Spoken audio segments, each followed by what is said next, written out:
Hello, guys, welcome to Legal Notebook. Today we are going to do a part 4 of Administrative Law series जिसमें हम discuss करेंगे doctrine of separations of power.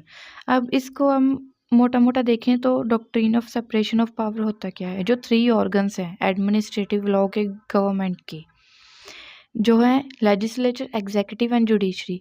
अब इन तीनों को separate किया गया है, इन तीनों की पावर्स को सेपरेट किया गया है। अब ये तीनों की जो पावर्स हैं इनको सेपरेट कर दिया गया है। इसके बाद अब ये तीनों एक दूसरे की पावर्स के साथ, एक दूसरे की कोई भी प्रोसीजर के साथ कोई भी छेड़खानी नहीं कर सकते, कोई भी कुछ भी नहीं कर सकते। इनको बस अपने ही ऑर्गन में काम करना है, अपने ही एक जो इनको दी गई हैं पावर्स उन्हीं में काम करना होगा। सीधा इंट्रोडक्शन पर आते हैं। इंट्रोडक्शन में क्या बोला गया है कि the concept of doctrine of separation of power is one of the important principle of administrative law. बिल्कुल सिंपल सा टॉपिक है, कुछ भी इसमें सोचने वाला नहीं है, कुछ भी इसमें डरने वाला नहीं है, बहुत ही आसान दिया गया है टॉपिक। अगर आप इस स्लाइड्स को, मेरी वीडियो को पूरे ध्यान से देखेंगे ना तो आपको ये पहली बार में ही समझ आ जाएगा। So it means there should exist a separation of powers between 3 organs of our government. जो है ये इसमें ये कहा गया है कि है ना, जो सेपरेशन ऑफ पावर्स है वो एग्जिस्ट करता है 3 ऑर्गन्स में। 3 ऑर्गन्स कौन से हैं? Legislature, executive and judiciary. वही बात सेम अब नीचे बोली गई है कि in another words it means one organ should not exercise the function of another organ. कि अब इन तीनों की पावर्स को तो सेपरेट कर दिया गया है, अब कोई भी ऑर्गन दूसरे के फंक्शंस में कोई भी एक्सरसाइज नहीं करेगा, कोई भी इंटरफेरेंस नहीं करेगा। Doctrine of separation of power अब होता क्या है? ठीक है, इंट्रोडक्शन तो हमने देख ली। अब इनके मेन पॉइंट्स पर आते हैं। The doctrine of separation of power refers to the system of the government, in which the powers are divided among different branches। ठीक है, पहला हो गया कि ये power of system of the government है।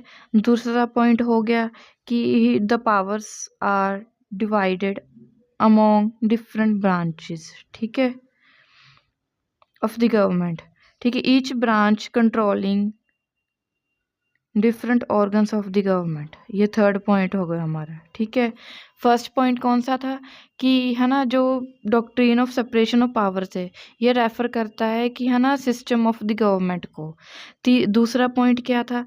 Powers are divided among different branches of the government. वही जो गवर्नमेंट की ब्रांचेस बनाई गई हुई हैं, जैसे कि ब्रांचेस कौन सी होगी? सीबीआई होगी, है ना, सीआईडी होगी, फोरेंसिक की अलग है, पुलिस स्टेशन अलग है, हॉस्पिटल का अलग है, पोस्टमार्टम का अलग है। अब ये सभी ब्रांचेस अलग अलग बनाई गई हैं। अब ये तो नहीं होगा कि हाँ अभी जो पुलिस स्टेशन वाले हैं वो जाकर सीधा फोरेंसिक जांच करने लग जाएं, जो फोरेंसिक वाले हैं वो पोस्टमार्टम करने लग जाएं। वो सारे अपने अपने काम जैसे जैसे उन्हें ड्यूटी दी गई है वैसे ही करेंगे ना। अब ये तो नहीं है लॉयर जज का काम करेगा, जज लॉयर का काम करेगा। सो सिंपल सी बात है कि हाँ अभी आपको सेपरेट पावर्स दी गई हैं, आप उन्हीं पर काम कीजिए। ठीक है, according to Wade and Phillip the principle of separation of powers means 3 things. ठीक है, one person should not be a part of more than one branch of the government. वही बात होगी कि अब अगर कोई पर्सन पुलिस की जॉब कर रहा है, अब वो डॉक्टर की जॉब तो नहीं कर सकेगा। ये थोड़ी कोई बात होती है कि हाँ भी एक टाइम पर उसकी वहाँ पर भी ज़रूरत होगी, फिर उसकी वहाँ पर भी ज़रूरत होगी। सो कोई भी पर्सन है एक टाइम पर एक ही ब्रांच का पार्ट हो सकता है। There should not be any interference and control of any organ of government by other. ठीक है, सिंपल सी बात ये भी कही गई है कि कोई भी इंटरफेरेंस, कोई भी कंट्रोल नहीं होगा किसी और ऑर्गन पर, किसी और ऑर्गन की तरफ से। No organ of government should exercise the function and powers of other organ. वही फिर से बोला गया है कि कोई दूसरा ऑर्गन किसी दूसरे ऑर्गन की किसी भी फंक्शन को या पावर को यूज़ नहीं करेगा, एक्सरसाइज नहीं करेगा। Objective of the separation of powers, इसका पहला एम क्या है? It aims to eliminate arbitrariness and promote stable democratic form of a government. Second point, it prevents the misuse of the powers within the different organs of the government. Third point, it keeps the checks on all branches of the government, making them accountable for seat himself. ये वाला point important है, ठीक है, इसको mark कर लेना। Simple सी बात इसमें ये बोली गई है कि है ना, सेपरेशन ऑफ पावर्स का मोटिव क्या है, ऑब्जेक्टिव क्या है कि आर्बिट्रेरीनेस को ख़त्म करना और डेमोक्रेटिक फॉर्म में गवर्नमेंट को लाना। ठीक है, जो भी है मतलब कि ज़्यादा ब्रांच में ज़्यादा काम होंगे तो बिजी होंगे, वहीं पर आर्बिट्रेरीनेस बढ़ेगी, है ना, कि हाँ भी नहीं नहीं हम आपका काम नहीं करेंगे, हमें तो इतने पैसे ला कर दो, नहीं हम आपका काम नहीं करेंगे, हमें कोई ज़रूरत नहीं है। ठीक है, सो अगर एक पर्सन के पास थोड़ा थोड़ा काम होगा, कम काम होगा, तो वो सबके काम आसानी से करेगा, बिना तंग होकर, बिना तानाशाही के। सेकंड पॉइंट कि जो पावर्स का मिसयूज़ है उसको कम करेगा। ठीक है, डिफरेंट ऑर्गन्स में अगर एक ही पर्सन को सारा काम दिया जाएगा, सारी पावर्स दी जाएंगी, तो वो तो दूसरे ऑर्गन्स पर अपना रौब झाड़ेगा ही, अपनी पावर्स का मिसयूज़ करेगा ही। इसीलिए ये पावर्स को सेपरेट किया गया है ताकि अलग अलग लोग इसको इस्तेमाल करें और एक ही पर्सन के पास कोई भी पावर ना रहे।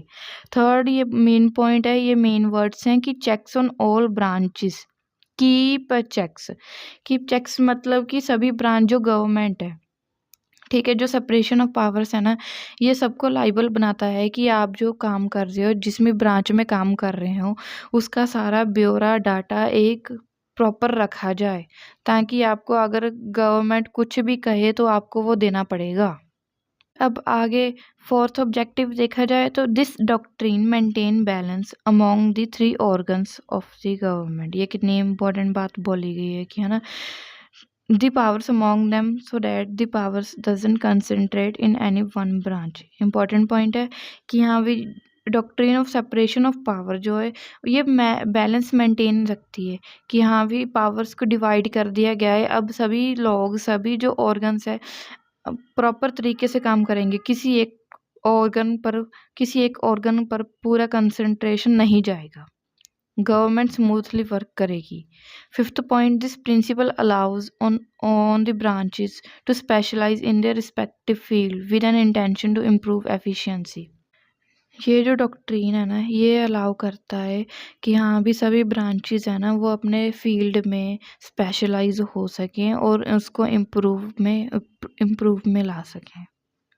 नेक्स्ट एलिमेंट्स पर आते हैं। ठीक है, एलिमेंट्स की बात की जाए तो doctrine of separation of power की बात की जाए, चाहे एडमिनिस्ट्रेटिव लॉ की बात की जाए, ऑर्गन्स और एलिमेंट्स सिर्फ तीन ही हैं। कौन से हैं? Legislature, executive and judiciary. Legislature जो है रूल मेकिंग पावर है, पार्लियामेंट पावर होल्ड करती है रूल बनाने का एंड लॉज बनाने का। एग्जीक्यूटिव जो है ब्रांच ऑफ गवर्नमेंट है जो रिस्पॉन्सिबल होती है टू गवर्निंग द स्टेट। जो भी रूल्स एंड रेगुलेशंस पार्लियामेंट बनाती है, एग्जीक्यूटिव उसे लागू करती है और स्टेट को गवर्न करती है। ठीक है, जुडिशरी का क्या काम होता है? This branch is interprets and applies the law made by legislature and thus protects the rights of individual. And simple सी बात है कि हाँ भी जुडिशरी जो है वो इंडिविजुअल्स ऑफ इंडियाज को और उनके राइट्स को प्रोटेक्ट करती है। नेक्स्ट हम बात करते हैं relation between constitution of India and doctrine of separation of power. जो doctrine of separation of power है, इसका जो कंसेप्ट है, इसको कॉन्स्टिट्यूशन ऑफ इंडिया कैसे मान्यता देता है, कैसे इसको कहता है कि हाँ भाई तुझे अप्रूवल मिल गया है, तो इन पॉइंट्स के द्वारा ही doctrine of separation of power का जो कंसेप्ट है इसको अलाउंस मिलती है।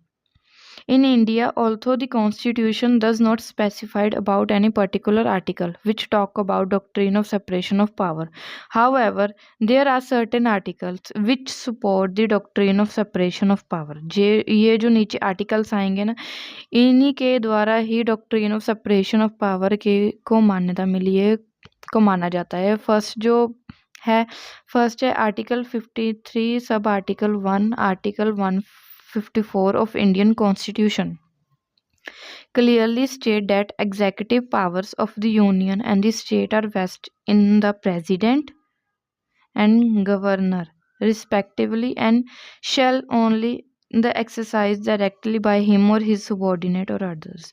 इसमें क्या बोला गया है कि है ना, ये सिंपली स्टेट करता है कि जो यूनियन एंड स्टेट है, ठीक है, इन दोनों की पावर्स को, यूनियन की पावर्स को प्रेसिडेंट के पास एंड स्टेट की पावर्स को गवर्नर के पास सेपरेट किया गया है, जिनको प्रेसिडेंट्स या खुद या प्रेसिडेंट के सबॉर्डिनेट ऑफिसर्स या स्टेट के लिए गवर्नर खुद या गवर्नर के सबॉर्डिनेट ऑफिसर्स ही पावर्स को यूज़ करते हैं। सेकंड पॉइंट में कहा गया है article 122 and article 212 of Indian Constitution state that the courts cannot inquire in the proceeding of a parliament and a state legislature. This ensure that there will be not interference of a judiciary in the legislature. Simple सी बात की गई है कि Indian constitution कहता है कि courts जो हैं वो पार्लियामेंट एंड स्टेट लेजिस्लेचर की किसी भी प्रोसीडिंग में कोई भी इंटरफेरेंस नहीं करेंगे, ठीक है। जुडिशरी की लेजिस्लेचर में कोई इंटरफेरेंस नहीं चाहिए, ठीक है। And article 50 of the constitution of India declares that there shall be separation of judiciary from executive in a state. Judiciary की पावर से उनको एग्जीक्यूटिव से अलग किया जाए। फोर्थ पॉइंट जो है article 121 and Article 211 of the Constitution of India states that judicial conduct of any judge of the Supreme Court or the High Court shall not discussed in a parliament or a state legislature। यहाँ पर बोली कि parliament और state legislature की किसी भी procedure को court में डिस्कस नहीं किया जाएगा। अब यहाँ पर ये बोला गया है कि किसी भी जुडिशियल कंडक्ट के लिए सुप्रीम कोर्ट के जज या हाई कोर्ट के जज की कोई भी बात या कोई भी कंडक्ट को पार्लियामेंट में डिस्कस नहीं किया जाएगा। Fifth point article 361 of Indian constitution specifies that the president and the governor are not accountable to any court for exercising their power performance of his duty। Simple सी बात है कि कोई भी प्रेसिडेंट है, गवर्नर है, कोई भी काम करता है, कोई भी कुछ करता है तो वो कोर्ट के सामने अकाउंटेबल नहीं होंगे अपनी पावर्स को यूज़ करने के लिए अपनी ड्यूटीज़ के दौरान। तो सेपरेशन ऑफ पावर का कंसेप्ट यहीं पर ख़त्म होता है। आप इस वीडियो को चाहे एक बार फिर से देख लेना, आपके दिमाग में पूरा कंसेप्ट अच्छी तरह से बैठ जाएगा। अगर कोई भी डाउट हो, कोई भी बात पूछनी हो तो please comment down below. Thank you for watching, bye bye.